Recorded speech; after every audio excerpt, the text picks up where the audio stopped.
Hello, everyone. Good evening. Thanks for coming. It's great to see such a fantastic turnout for Phoebe's talk. There we go. Have the music.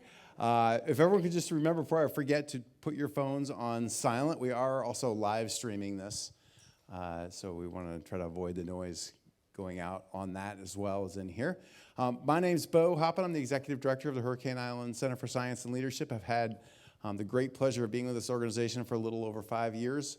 And we have many of our staff and board members here. If you could just raise your hand real quick, everybody.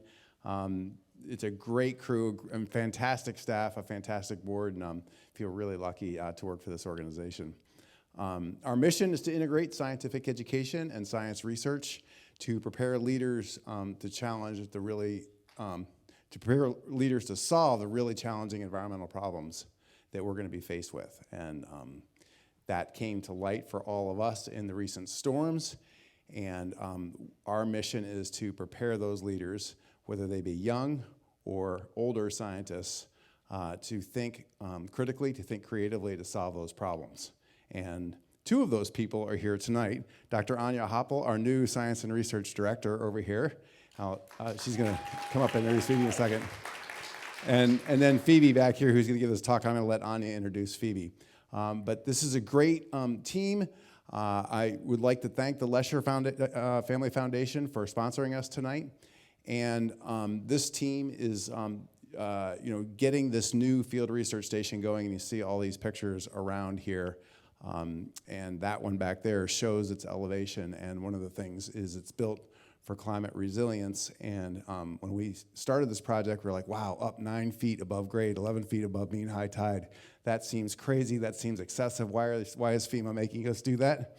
And it doesn't seem so crazy right now because it weathered the storm really well. So anyway, thank you for coming. We're really excited to hear from Phoebe. And Anya, why don't you come on up and introduce Phoebe? Great. Thank you, Bo. This is very exciting.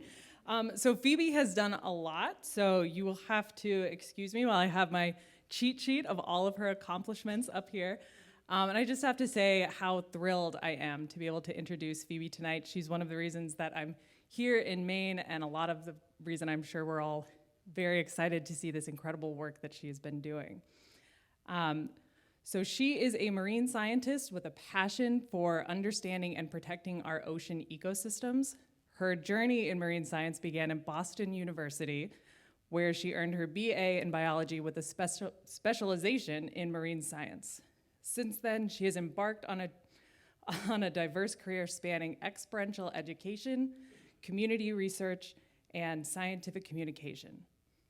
Phoebe's work has taken her from the Gulf of Maine to the waters off of Catalina Island in Southern California, where she spent 5 years as a marine instructor and an assistant program director.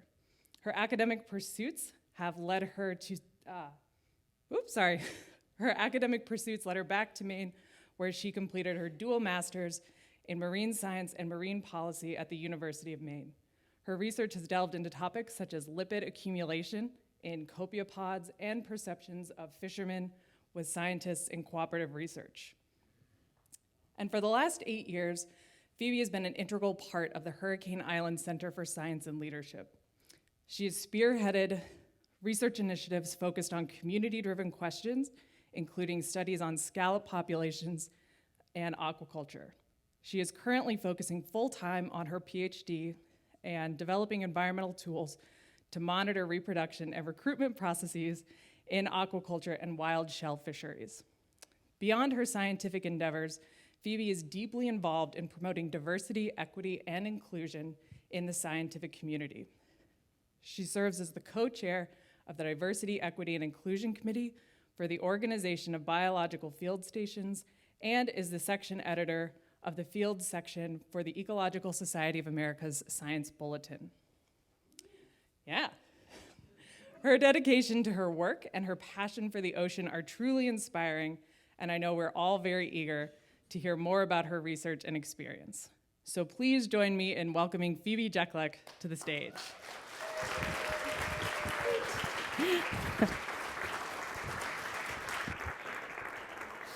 Hi. This is, This is really cool because there are a lot of different faces from a lot of different parts of my life here. And I definitely want to give a shout out to everyone that's streaming in. To the Carpenter's Boat Shop folks, I know that they're streaming this as part of their seminar series as well. So that's really exciting. But thank you everyone for coming.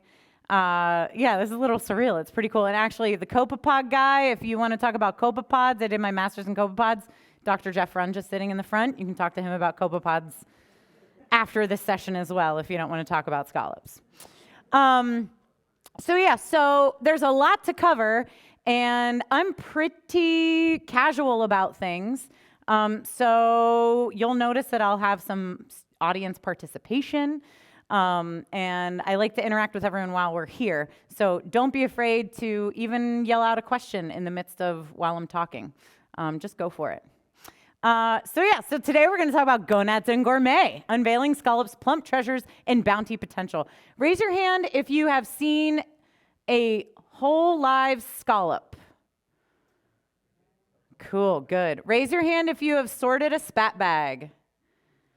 Cool, nice. Raise your hand if you have kissed a scallop. Yes, okay, that is what I like to see. Awesome.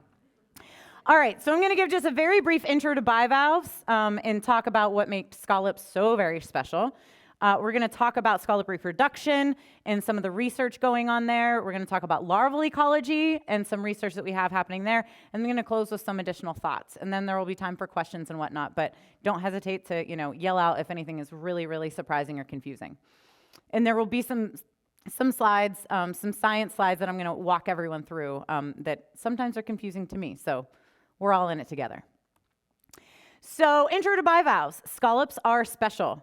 They are the second most diverse group of mollusks, second to gastropods, so things, other things that you would see down at the coastline, snails and whatnot. They're characterized by two dorsally hinged shells or valves, and then that's what's inside, the soft-bodied invertebrate. And if you've never seen a whole animal, this is a picture of what the whole animal looks like here. And you can see all the different body parts. Obviously, the adductor muscle is what we're really interested in. There are over 400 species worldwide, and 18 of these species are harvested. So that's a pretty interesting fact. We don't eat all the scallops in the world. We only eat about 18 of them. So the adductor muscle, the valves, and the white adductor is what we eat. Raise your hand if you have had scallops during this wild scallop season. Have you had any fresh scallops lately? Awesome. Cool. So they're in season right now in the wild fishery. They're currently being caught. And this is what makes everyone the money and makes all of our tummies happy. So this is all very cool, but there are a few really unique things that separate scallops from the rest of the bivalves. One of them is that scallops have eyes. Have you seen scallop eyes? Yes. Okay. So this is a picture of a scallop. All those little black dots that you see just under the top of the shell, those are actually eyes, which is really, really amazing. So we can really geek out on that. They possess a visual system that's comprised of 200 to 300 eyes, depending upon the species. Different species have different numbers of eyes. Their eyes are made kind of like reflecting telescopes, reflecting telescope mirrors, rather than a lens. And so that's what they use to focus light, and they have two retinas. And one of these retinas responds to dark moving features. So for example, if I'm coming up on a scallop on a dive, they can sense my shadow and they'll close, or maybe they'll swim away. And the other retina, they don't know. There's actually a lot of research out there on scallop eyes, but they think that retina aids in swimming direction. So they can actually direct where they want to go. They can kind of pick up some visual cues from their surroundings to help them direct where they want to swim. I find that insanely wild, right? That is very, very cool. And these retinas also bear a striking resemblance to the cone and rod cells of mammals. I know, right? Huh, who knew? We're finding out. So the second really cool thing is that scallops are monomyarians. I know, right? Isn't that so cool? So bear with me. You'll understand in just a sec why that is so cool. But in this figure, you can see what kind of animal does A look like? Maybe, yeah, like a clam. B, a mussel, and then C is our scallop. And if you notice, the black spots in each of those little shell shapes, that's where the mussels are, right? That either that help the scallop close, or I'm sorry, that help the bivalve close its shell. So what's different with the scallop? Yeah, there's just one, right? So they've evolved to have just one, and actually, it's not just one. It is actually two. Have you ever gotten a scallop and it's had like a little kind of extra half moon dangly bit? Yeah, so that's actually the other muscle that has evolved to be right up beside it. So there are two muscles. There's a phasic adductor muscle, because remember, again, this is the adductor muscle, that's what we eat. And there's the tonic adductor muscle. Okay, the tonic adductor muscle is made of smooth muscle, and that's what allows the scallop to hold its shell closed. All right, and that's the little one. It uses very little energy. So that little half moon shape that you kind of oftentimes just toss away, I think you should eat them, but sometimes they feel different. They're a little tougher. That's a muscle that holds a scallop shell closed. The phasic adductor muscle is the larger of the two. That's what we eat, and that is what allows scallops to swim. Raise your hand if you've seen a scallop swim. Yeah, it is really cool. You can come to Hurricane and check it out. You can Google it on the interwebs. It is really neat to see a scallop swim, and they can actually swim forward, which is pretty wild. They use jet propulsion, and they swim themselves forward. I know, right? Huh. It's really, really cool. So here's just a little quick video of, this is a bunch of spat that we collected. You can see a couple of them swimming around. These are less than a year, but I'm going to give them a little bit of encouragement. And then you can see them start to swim around even more. And swimming is a really, really, really important, I know, right? It is really magical. Yeah, and now imagine like coming up on a scallop that's big underwater and it swimming away from you. It's pretty surprising. Yes, Jesse. So they're swimming opposite, like Yeah. Yep. I know. It's really, really cool. So swimming is really important for a lot of reasons, right? It's not just cool for us to watch, but it serves a couple really, really, really important roles. And it has implications for us to understand larval dynamics and adult scallop ecologies. So I'm going to move into talking a little bit about these larval and adult ecologies. I'm going to start with scallop biology and reproduction. So scallops are sexually dimorphic, which means that they have males and females. In this picture right here, which do you think is male and which do you think is female? That's right. The females are the colorful ones, the red, and the males are the white. So this is the gonad, as indicated in the title of my talk. These are the gonads. This is a female. This is a male. And so they're sexually dimorphic, so that's actually really helpful when we're doing research on them because we can tell male versus female. They become reproductively mature around 40 millimeters, which really isn't that big, and their egg production increases with size as they grow. Adult female scallops can produce around 20 million eggs. Yeah, which is pretty awesome. They're also what are called broadcast spawners, which means they just shoot their eggs and sperm up in the water column and they hope for the best. They're hoping that a sperm finds the egg and fertilization happens. So what happens when scallops are actually getting into reproductive process, they swim nearer each other so that they can increase that chance of fertilization. When they're out in the wild, they kind of disperse themselves. They're a little bit grumpy. They don't like to be right up on their buddies unless they're actually in spawning mode. So they can get closer, they can shoot their eggs and sperm into the water column and have a better chance of fertilization actually happening. So swimming is really important to make sure that these populations continue. So it's a really cool evolutionary characteristic that has evolved. That's a really good question. I don't know, Jeff. I've never asked them, but I'm also not familiar with research that has kind of tested that. But you would think that there would be some, some probably chemical cues that are going on out there, right? And males oftentimes spawn before females, so the sperm are out there. There's a little bit of a cue being like, "Hey, ladies, I'm over here if you want to get closer." Spawning, right, when scallops release their eggs and their sperm, it happens up here in Maine, in the northern populations. It happens about once a year, and generally that's in late summer, early fall. So we use something called the gonadosematic index. If you see GSI is on the y-axis there. Along the x-axis is time. This is from an old paper from 1994, but they were monitoring when males and females spawn, okay?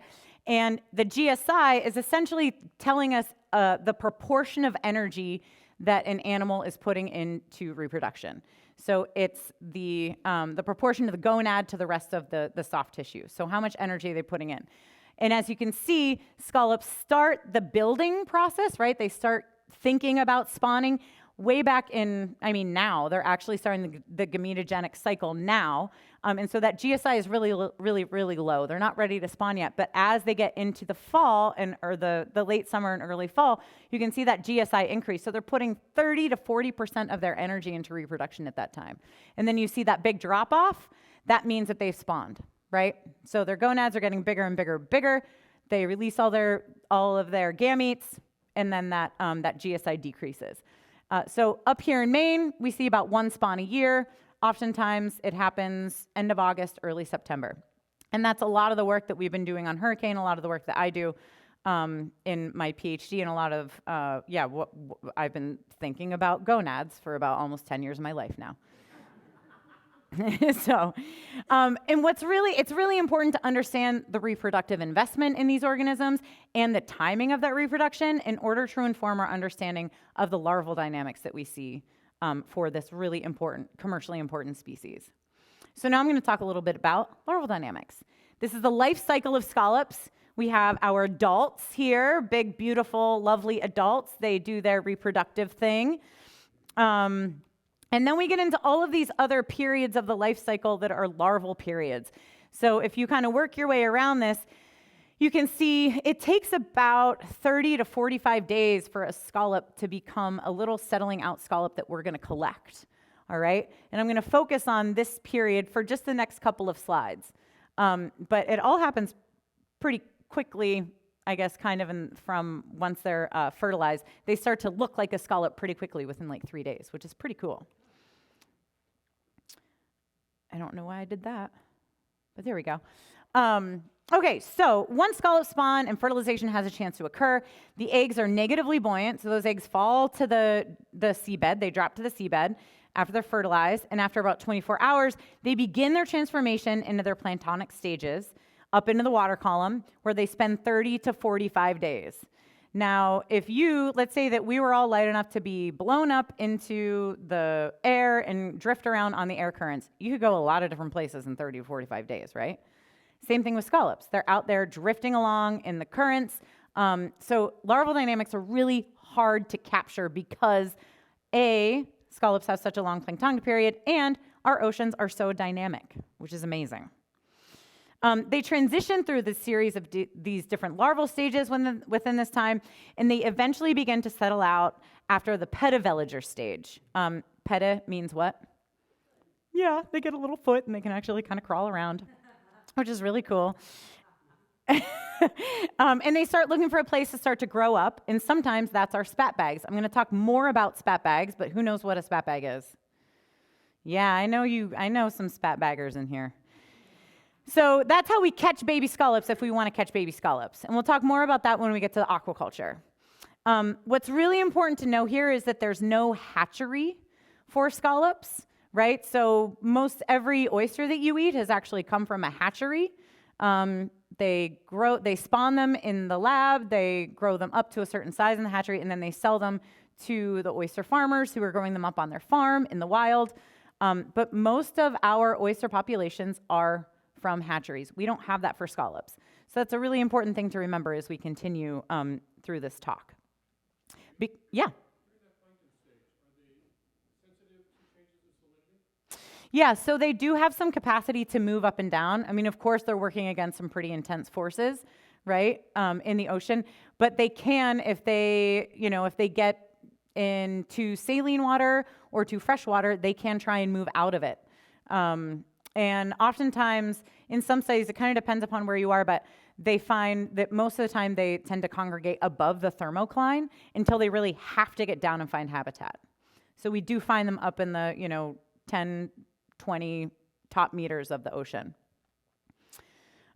So because these little baby larval ecologies, all these little baby scallops are really important to not only the wild population and supporting all these scallops that we're eating right now from the wild, that are being harvested in the wild, they're also supporting the burgeoning scallop aquaculture industry.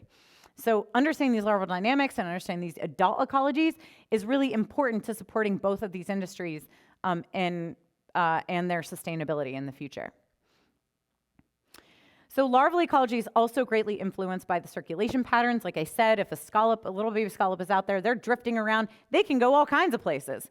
If you're born in the Bay of Fundy, you might end up down here in Penobscot Bay, or maybe if you're moving along fast, you might end up in Western Maine down in Casco Bay. So again, these are really challenging patterns and processes to understand, and that's a lot of the work that we've been really focusing on for the past few years. We already saw this video, but of course, it's really cute to watch them swim again. These are all about the size of like a quarter, a little bigger. Yeah, quarter plus. So understanding these reproductive processes can inform our understanding of larval dynamics, and this is important to the industries. So for the remainder of the time, I'm going to present some recent work from a couple different projects that we've been working on with collaborators. I'll first start with a project looking at biological differences between wild and cultured scallops. We're growing them up on our farms. Does growing them in aquaculture do anything to them? TBD. You'll find out tonight, though.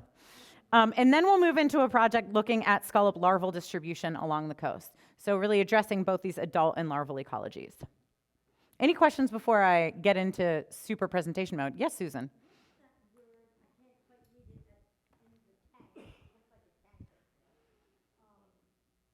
Oh, up there? Pre-settlement pedivellager. So that's when they start to get their little foot. Vellager is a life stage. So that's, part of their planktonic life stage. They have these really cool little like cilia, and they start to move around a little bit. Do they have predators? Yes, so if you're spawning 200 million eggs, there's a lot of things out there eating you, right? You can get filtered out. You can run into conditions that aren't conducive to your survival, and you can, die from that. There might not be enough food around. So things are definitely eating them. All those big things that are filter feeding, they can be filter feeding these guys out too, although there's not a lot of work on that. I saw another question here in the back. It's XY. Yep, good question. Silas, did you have a question, buddy? Okay.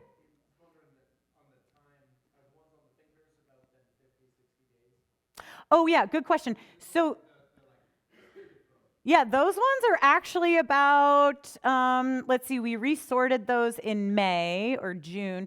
So those are about 7 or 8 months old. Those would have been from the fall set from spat bags that we collected in January, and they would have been setting in there between October to January. So, yeah, and we sorted them in May. So they're 6 to 8 months old. Good question. John? That's a really good question. Oftentimes they're spawning on a quarter moon.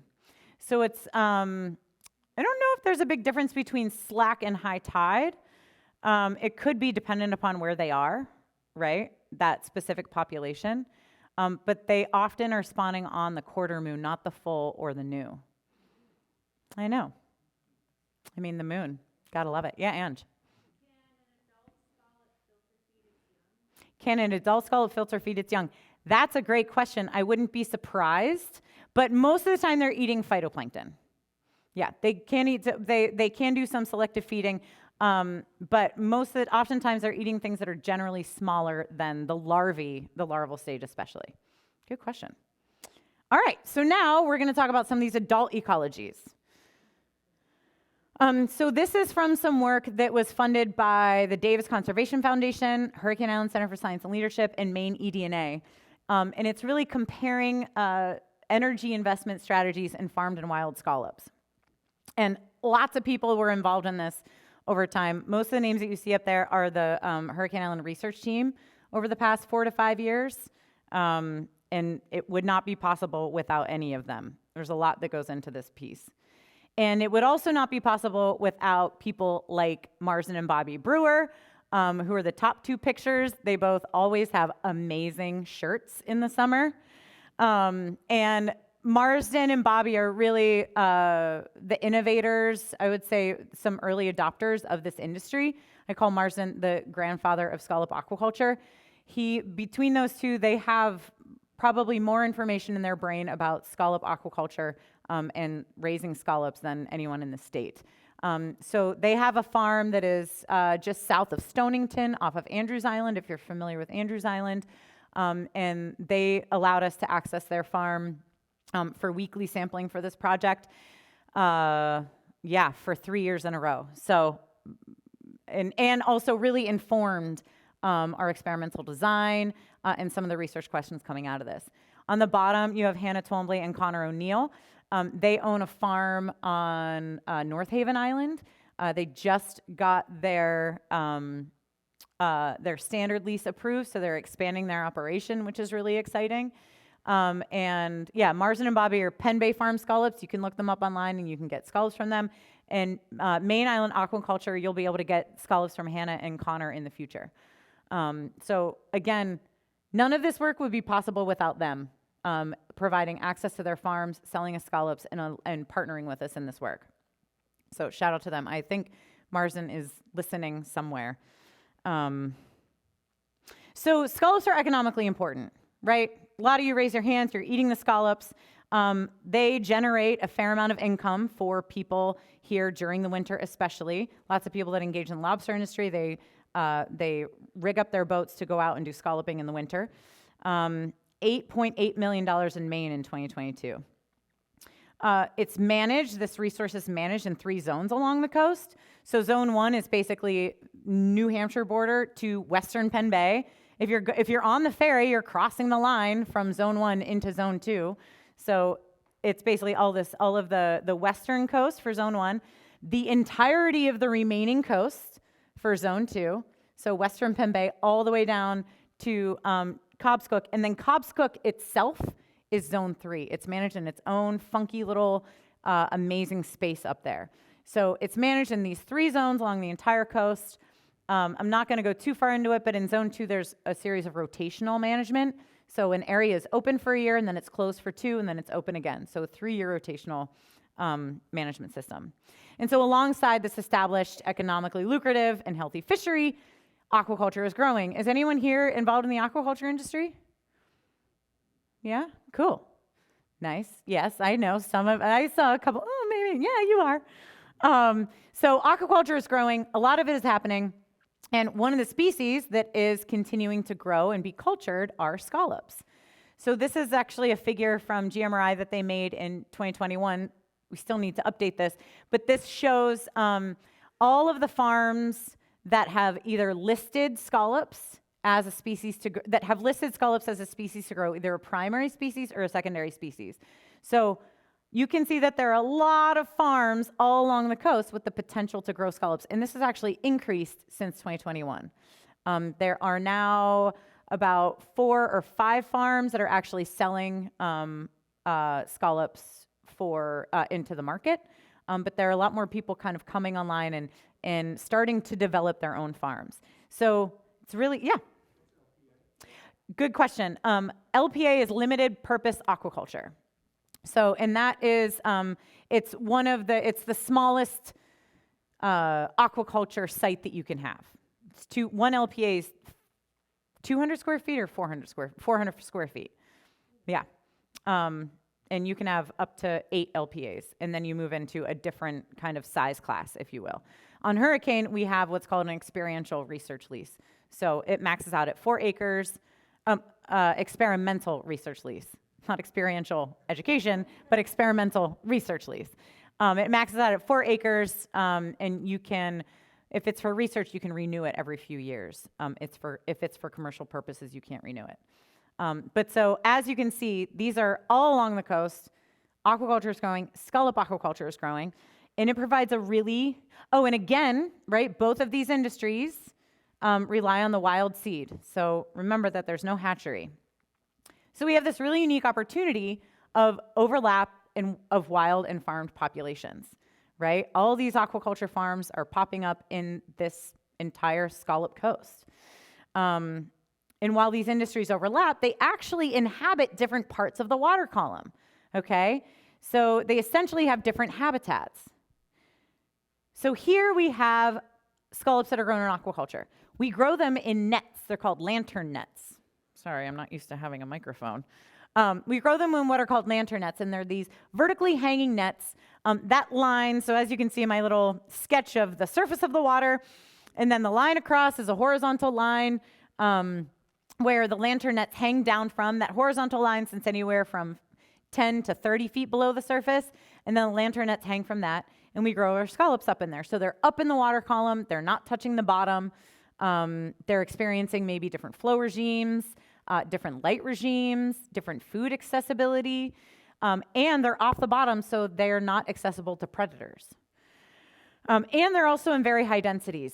We stock them at about 30% coverage, so you put enough scallops to cover about 30% of the bottom of one of those nets in there. And so you can get densities up to like 7 scallops per square meter in one of these nets, which is very high density. As compared to the wild population, they hang out on the bottom. I don't know if you guys knew this, but they hang out on the bottom. Sandy, shell hash areas. Like I said, they like to kind of space themselves out, except when they're spawning. They're in lower densities than we find on farms, and they're also accessible to predators. So they're really experiencing these two very different environments in terms of flow, food, light, and predation. So understanding biological impacts of growing scallops in aquaculture can really help us illuminate these interactions between overlapping farmed and wild populations at broader scales. So we're asking, are there biological differences between wild and farmed scallops? And one of the things that we're really interested is in what are the links between farming and fishing scallops. These links can be positive, negative, biological, ecological, and economic between these two sectors, because there's a lot of opportunity for overlap. These links can include important questions around the potential for larval enhancement from farms to wild populations. Remember, you have these massive densities of scallops, and they're broadcast spawners, so they want to be near each other for successful fertilization. So you might have this big larval output from farms. And can that enhance the wild population? Moving scallops around, I'll get to you in just a sec, Susan. Moving scallops around might have implications for genetic connectivity. If you're moving scallops from one area to another area to grow them out, that could have implications for genetic connectivity.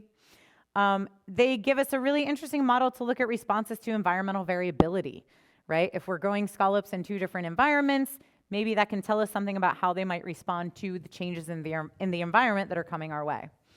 And also, there are definitely economic impacts. Anytime you have 2 industries overlapping and a new industry coming into its own, there are going to be economic impacts. So this overlap provides us a really unique opportunity to ask all of these questions. Susan?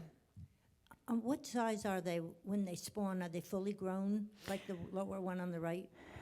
So they can start spawning when they're about this big. Yeah. This one's probably 2 or 3 years old. They can spawn after about a year plus, so once they reach 40 millimeters, about that big. So they can be pretty little. Scallops apparently they can live up to 20 years. I don't think any of them around here live up to 20 years, though. Sometimes we do find some really big, they call them dinner plate scallops, right? Scallops that are like this big. I've never found a live scallop this big, but I found a shell that big. That's pretty darn cool. So, go ahead. How old they are? That's a really good question. So there are, you know what, Silas? I'll show you with some of those shells in the back afterwards, but they actually have some growth rings that you can estimate how old they are.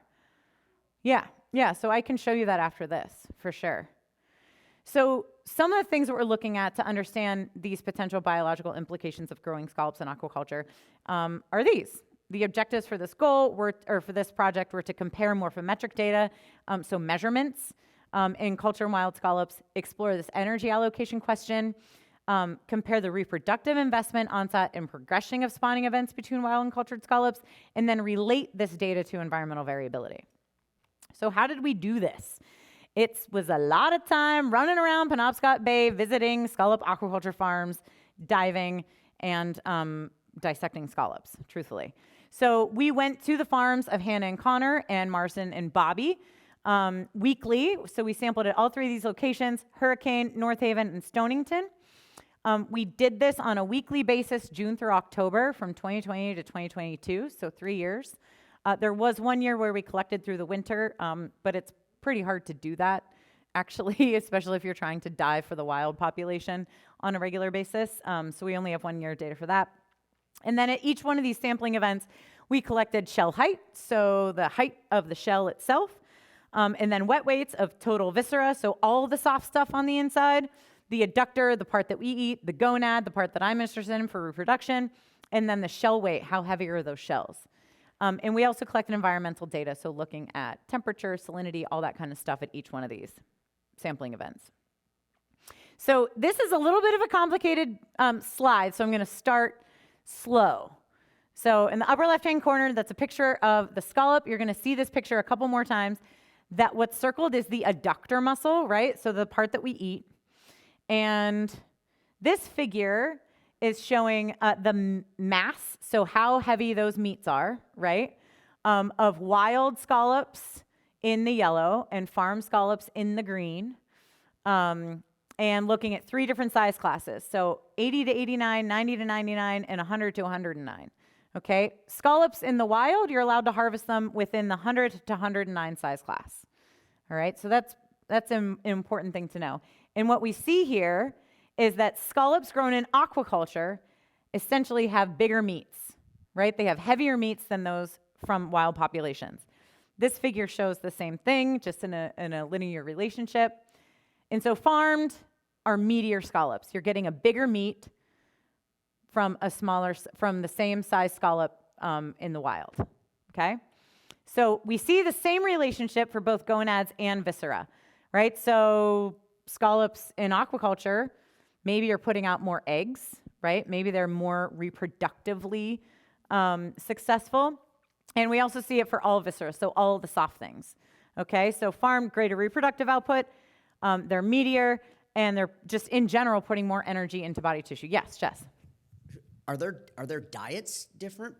Are the diets between the farmed and wild populations That's a good different? question. We have the data to look at that. It's not analyzed yet. But you can, that's one of the ideas, right? They're up at, the farmed are up in the water column, the wild are on the bottom. Those could be different food availabilities.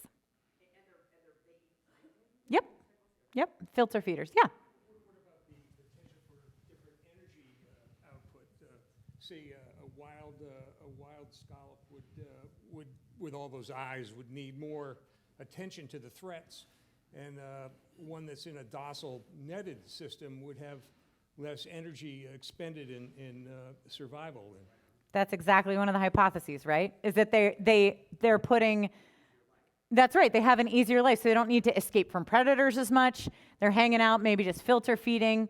Maybe the conditions are a little bit better for them to be growing, and that's one of the things that we're kind of trying to get at, because what we see, all of these, right, all the soft tissue, they're putting more energy into soft tissue. And we hypothesize that because with the shell weight, when you look at the shell weight, scallops in the wild actually have heavier shells than scallops in aquaculture. So that points to the potential for it to be a predation effect. Scallops in aquaculture, they're not getting predated upon by anything, so they're just sitting there growing. Yeah? So another thing that occurs to me is, have you done any control for how much water is flowing past them or what their depth is? Really good question. So at the farms, we use the depth that each farm was set up at. It's a commercial farm, so we're just going with what they have. We do have some flow data, but only from Hurricane. And we have flow data from net level and bottom level. And the flow regimes are a little bit different. Hurricane is it's a shallower site, so its flow is actually very similar throughout the water column, but at some of these deeper sites, and especially when thinking about a wild population that might be sitting in 80 feet of water versus the net that's sitting in 15 feet of water, could definitely be a big impact. Yeah.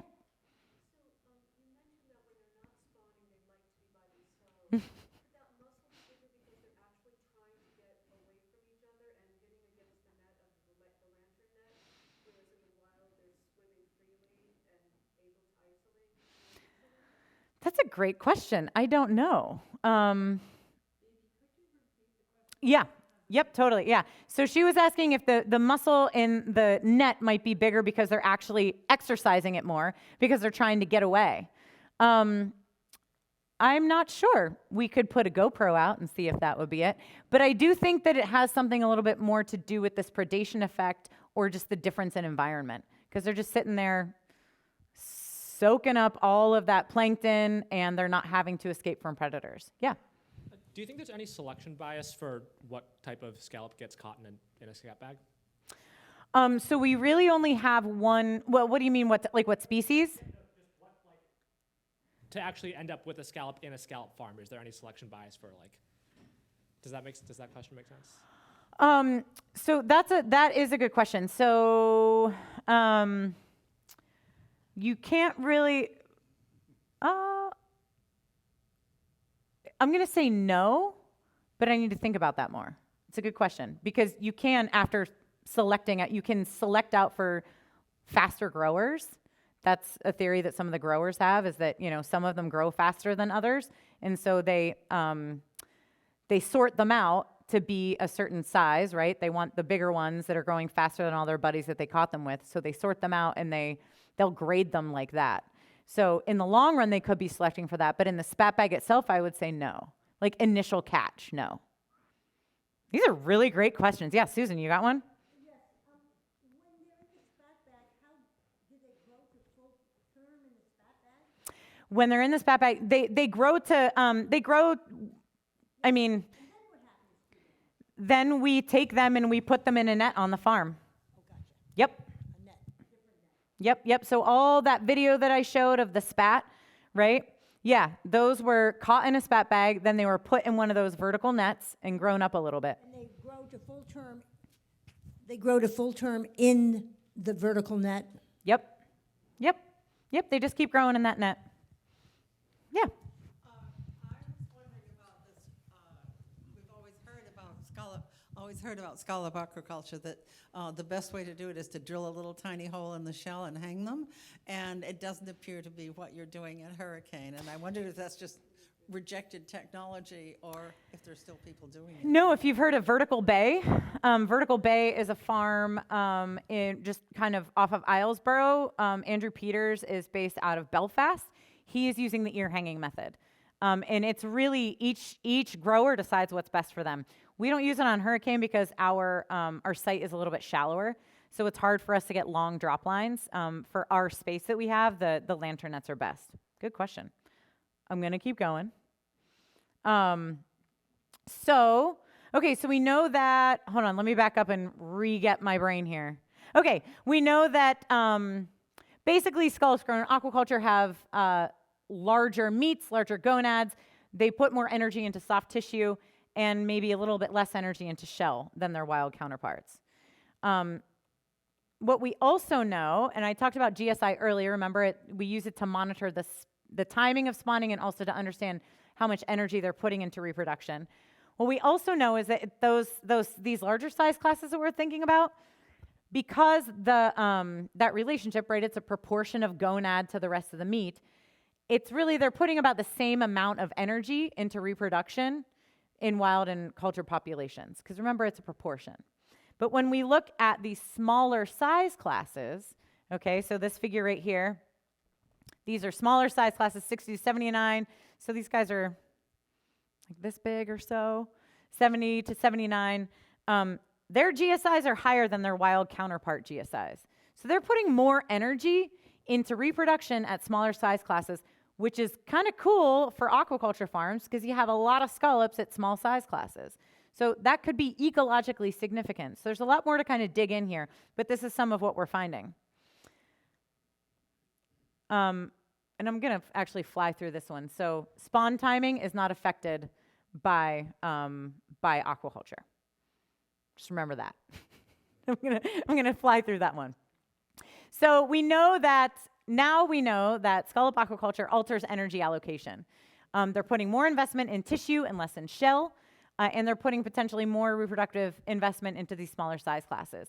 And again, our working hypothesis is that there's lower predation and resource pressure, right? They're out there in that different environment, soaking up all the plankton, and they're not having to escape from predators. In terms of life events, growing them in aquaculture doesn't affect timing of spawning, and the farmed and wild spawning coincided with peak temperature, and so it has no effect on this life event of spawning and reproduction when it comes to the timing of it, but it does when it comes to the dynamics of it, the biological impact of it. So that means that farming, that's a really good news because aquaculture, you basically are getting a larger product, right, for less search time. And also farming potentially enhances reproductive investment and potential larval output. So that's really important as we think about what this might mean for scallop populations with a burgeoning aquaculture industry, right? And a lot of these questions are still in process. So we have some things happening for future work. So what does this mean for genetic connectivity? How much, can we actually quantify how much larval output is happening from farms? We're going to do some modeling to try and get at that question. And what might this mean for managing scallops in the future if you have scallops coming from these farms that can enhance wild populations? Can you think about where to site your farm so that it will then flow into a population that needs to be restored? I don't know, TBD. Any questions before we move on? How's everyone doing? Yeah? Okay, good, yeah. I got a mic for you. Have you varied the depths of the lantern nets? We haven't on our farm, but the depths are different at each farm that we worked with, because again, each farm is set up differently. So ours sit on Hurricane, they sit at about 15 feet below the surface.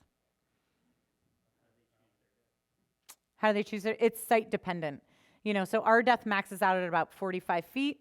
Marsden's maxes out at about 70 feet, and so do Connor Hanna. So it's really, everyone sets them up themselves, you know, and what works best for them, and the gear that they have available, the equipment that they have available. Oh my gosh. Okay. It's 6:49. So I'm going to sweep through this next part pretty quickly, but this is about the larval dynamics. Okay. So really cool project, understanding larval scallop distribution in Maine.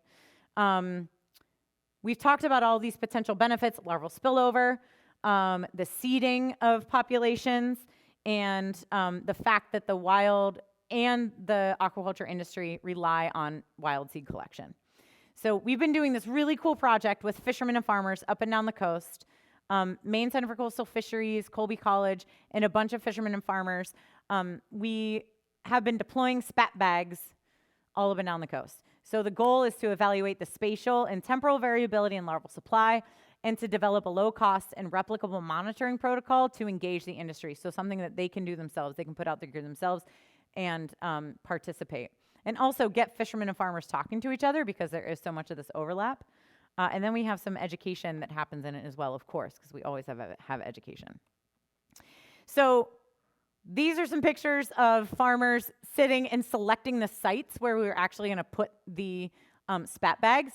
And so what we did, we had a couple of meetings in the summer, kind of around the state, and the fishermen and farmers were the ones that identified where they want to put the spat bags. And we have 4 transects, one outside of Casco Bay, so down by Portland, out of Muscongas Bay, and out past Monhegan, out of Stonington, and so Blue Hill and Jericho Bays, and all the way down in Narraguagus Bay. So really getting across the entire state is where we deployed these things. And again, fishermen and farmers picked those sites with us as well, but it was really about where they had questions about what the larval supply was doing. So these are what the spat bags looked like. We put about 360 of those things in the water twice. So it was really amazing. They look, from the surface, it looks just like a lobster trap, right? You have an anchor at the bottom, you have a line, all your bags are attached, you put that in the water. We put them in the water late fall, generally by late September, because that's after the spawn. Remember, 30 to 45 days in the plankton, and they're starting to look out. And we did this at all of those sites along the coast. So we had 10 lines at each of those transects, and they were paired lines. So each site had 2 lines in them. So this is what it looks like to put a spat bag out. There goes the trap. There go all the bags. There go the little buoys to keep those bags vertical in the water, and then there's all the line. We have to set up the lines the same way. So it depends. It depends upon what's available and what's cheapest. But I just wonder about entanglement. That this whale was just entangled with Oh. the lobster line Yep. from Maine. I wondered if, the scallop, I don't know how deep you are, if you're in a path of whales. no, it's a great. So we have to set up our lines exactly how lobstermen set them up in terms of there are certain releases that are required to be in the lines. You have to have certain spacers on the line.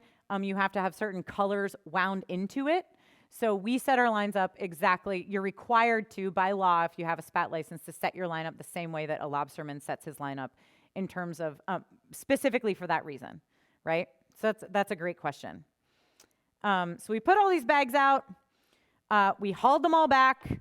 Again, you kind of, if you've sorted a SPAT bag, you know what they look like. You can see some of the crap that's coming up on that line. These are actually pretty clean bags from just off a hurricane. So they're not looking too crappy, but there's a lot of stuff that comes up in SPAT bags. Oh, wait. Oh yeah, here we go. And then we went through a process of sorting them. Oh, this is a video. So this is what some of the bags look like. Yeah. And then you have to rinse that and find all the baby scallops in that. So that's a muddy site. This is what other sites look like. There's less mud. There's a lot more scallops in there. The majority, look at all that. That's all scallop. And so we sort them through those little sieves, and we sort them into different size bins. So those are really mostly all scallops, which is crazy, right? It's pretty impressive to see some of that. I don't remember what this video is. Oh, yeah. This is just showing the 3 different sizes that we sort them into. Those are itty-bitty, whittle baby scallops that have just settled. Whittle babies. So, we were getting all different sizes of scallops in these things. Nope. So those planktonic scallops that were out there swimming around for 30 or 45 days, they start to look for a place to settle, and they attach to the bag. Yep, so it's all from it's happening just from the wild. Yep, those are just wild scallops that we caught. And there were also lots of different biofouling organisms. So these are jingle shells. They kind of look like scallops, but they're not. So there's also, all kinds of other things that we sort out from there. And we also partnered with places up and down the coast to sort them. So lots of, we sorted at other lobster processing plants in Stonington and in Millbridge and at DMR and an oyster farm. So lots of sorting, quantifying, sifting, and this is what we got back. Long story short with this, you put gear in the water, sometimes you're going to lose it, right? So that's what this is showing. We didn't get full returns on all of our gear. That's not surprising. Sometimes it's weather related. Sometimes your gear gets cut if you're not paying attention, right? Someone might not want your gear in their space. All of those things could happen. So we had some gear loss. But this is the real meat of the fun stuff. So you have all the spat, so all the scallops, baby spat, or baby scallops for spat, and you have from west to east along this figure. So you can see Casco Bay, and this is all lines combined. In the bags that we got back from Casco Bay, we counted an estimated 500,000 scallops, right? In Blue Hill Jericho, that was reaching close to 1 million in all those bags that we got back. So you can see that there's different settlement patterns along the coast. And remember, in Miscongas Bay, we only got back 1 set of lines. So that's a little bit skewed. But still a fair amount of scallops in 1 set of lines. So you can see that there are different settlement patterns along the coast. You can also see in this figure, you have depth along the bottom. And again, spat count on the y-axis. As you go deeper, you get more spat. That's what this figure is essentially showing. The deeper bags had more spat. The deeper lines had more spat. And this is showing pretty much the same thing. A through E up there is inshore to offshore. So our bags were inshore to offshore. So the deeper you go, Generally, the further away from shore you go, the more spat you're getting. So some really interesting relationships. And so some takeaways so far, gear loss is an issue. Like I said, we only retrieved one line. There's a very interesting relationship between depth and spat abundance. So does distance from shore play a role here? And I didn't talk about this really, but we put, like I said, we put out 2 sets of those lines, right? So we put them out in September. We hauled all of them back in January and sorted all of them. So that's where all of that data that I just showed came from. We then put a whole other set of those lines out in January and then retrieved them in April. In April, we caught 25 scallops along the entire coast in all of our bags. So there's really not a lot of settlement happening past January, which is really interesting. But we started getting a bunch of pictures from fishermen that were catching little baby scallops on their lobster cages in May and June. So we're thinking of putting some bags out in May and June to see if we are getting, maybe there's like a late spawn that we're missing, which these pictures are pictures from fishermen. I now wake up to pictures of scallop gonads on my phone at like 6 a.m. because I keep asking them to send me pictures of what they're seeing out there, and these are the pictures that they're sending. These were sent just a couple weeks ago from Upper Penobscot Bay.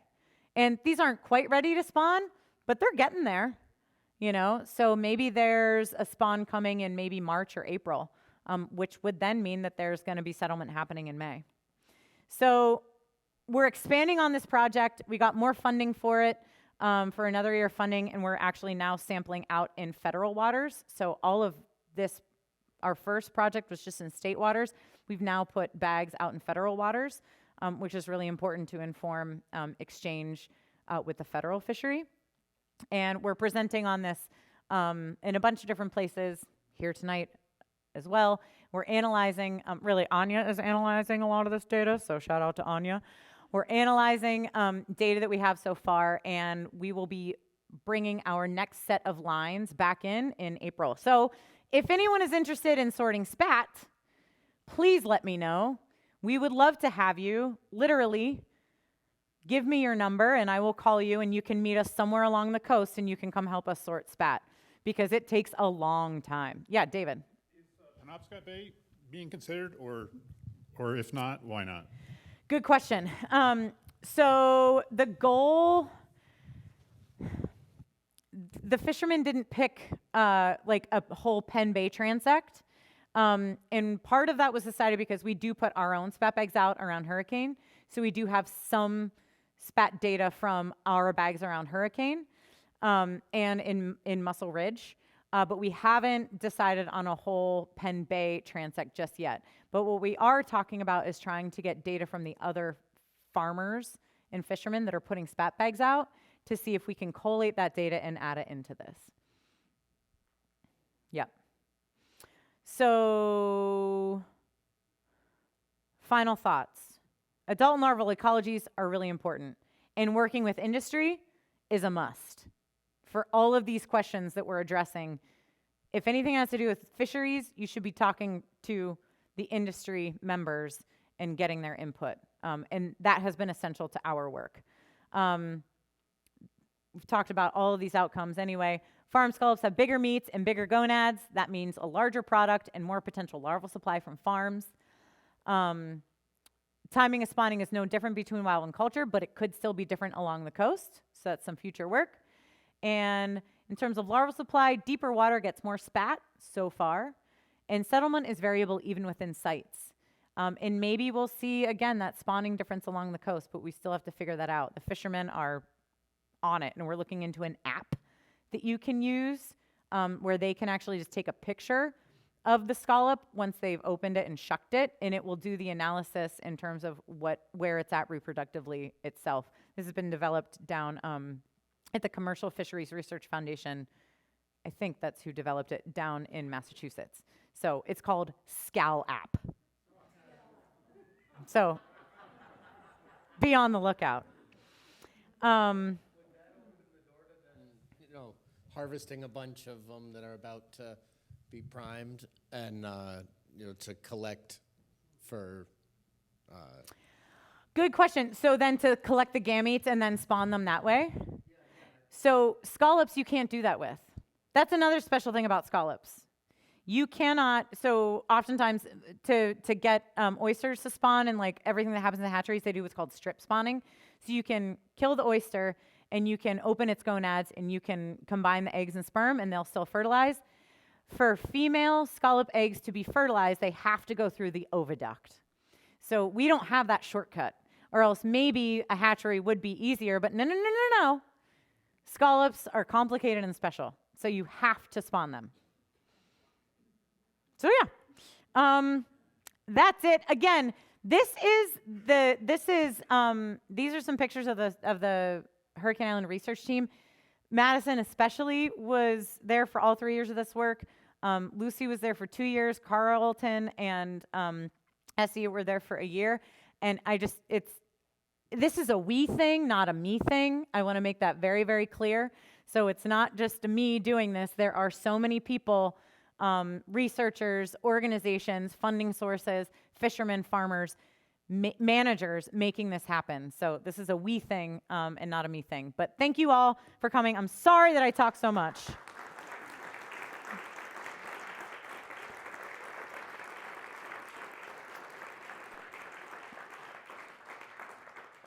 Yeah, and maybe a couple extra questions if there's time, just for like 5 minutes.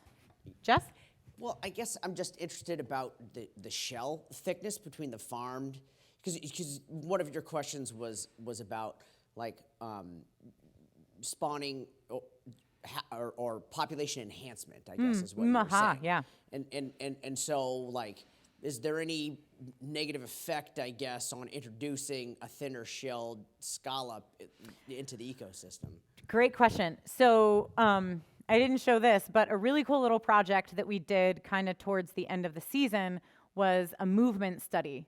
So we put 3 concentric squares. The first one was just a 1x1 square. The next one was a 3x3 square, and the last one was a 5x5 square meters. So the biggest square was about 15 by 15 feet, right? We took 50 scallops, about this big, 40 to 50 millimeters, and we put them inside that first square, that 1 meter square. And these were scallops that were raised in aquaculture. Okay, so they assumedly had thinner shells. So we put those 50 scallops in that first square, and then we went back 24 hours later and 48 hours later to see A, how much they moved, and A, how much they'd been eaten. How many scallops do you think were left within those 3 squares after 24 hours out of 50? 1, 2, any other guesses? 0. There were 20, actually. 20 after 24 hours. After 48 hours, there were 2, and there were a ton of shells.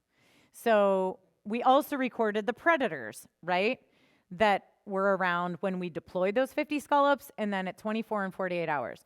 After 24 hours, there were significantly more significantly more lobsters and crabs hanging around in that area. And then after 48 hours, they had started to clear out again because I think that they had pretty much eaten as many as they could. But when we were down there collecting the data, I actually observed a predation escape event. So there was a crab going in for a little scallop, and that scallop swam away from it about 10 feet. So thinking about how much energy you're putting into getting away from a predator, that kind of feeds back into our hypothesis about those meat sizes. One more question. Silas, I'll get you. Ange, we haven't gotten you yet. Go for it. Yeah, I just was wondering about the general benefits of a healthy scallop population, and if there's any concerns about overpopulation in aquaculture. So you mean overpopulation, like on a farm? No, just like in the larger ecology. How could overpopulation impact the water in the larger ecology? That's a great question. So going back to how much they reproduce, right? They reproduce so much because there is so much mortality. About 1 in 10 million scallops that are spawned, I think that's it, is gonna live. So, so you might have a lot of reproducers, but you also have so many different things working on them that most likely with scallops, and also because we're harvesting them, that's probably not an issue. I don't think we're there yet, but we could get there, right? You could think about that being an issue in the future if we're not managing it correctly and paying attention to what this could mean for the population as a whole. Yeah, and I was also just wondering what are the benefits of having a healthy scallop population in our waters? Yeah. So scallops are filter feeders, like oysters, like clams, like mussels. And so they're really good at maintaining a good water quality. They're also food for other organisms, right? So as we saw, or as I saw underwater, lobsters, lots of fish eat them. Seals have been known to eat them, so they are a food source for a lot of different things to a certain size, right? Once they get past a certain size, there's not much that's going to be able to get into that shell because the scallop will just clamp shut. And their shells are so thick in the wild that you really can't eat them. But they're a big food source, and they're really good at water quality enhancement. Really good question. But so Jesse, sorry, coming back to like that idea of the thinner shell, there is this interest in growing scallops out to potentially then put them back in the water to enhance a wild population. And that is, we can't do that yet. There's a lot of regulatory work that needs to be done around that. But it is something to be considered if you are putting scallops back into the water that have thinner shells and what that could mean for enhancement. Is it really going to work? So that's one of the other questions down the line. Okay, Jen, yeah, go for it. Well, so you just said that farm scallops have thinner shells, and that makes me think about acidification. Good question. So haven't done that analysis yet, but actually the work on acidification has shown that scallops raised in acidified environments, at least like juvenile scallops, so just a certain size, so small scallops, their shells are actually thicker. And the hypothesis is that they're trying to kind of like keep ahead. But in the field, that's really hard to figure out. But I do have a bunch of environmental data that I haven't looked at yet. So maybe some of that will be borne out in the pH that we saw across the farms, right? And comparing to the wild population. It's that's like still a big question mark out there for shellfish in general. So really great questions. Thank you all. Happy to answer any other questions. Shoot me an email. Again, if you want to sort spat, really shoot me an email. And also, if you're interested in continuing the conversation, we're going to cruise over to Nina June and have some scallops there. Jen, is that what I'm supposed to say? Okay, cool. But thank you all for coming. This has been really, really cool. And go visit Hurricane and sort some spat. I'm going to take this thing off now.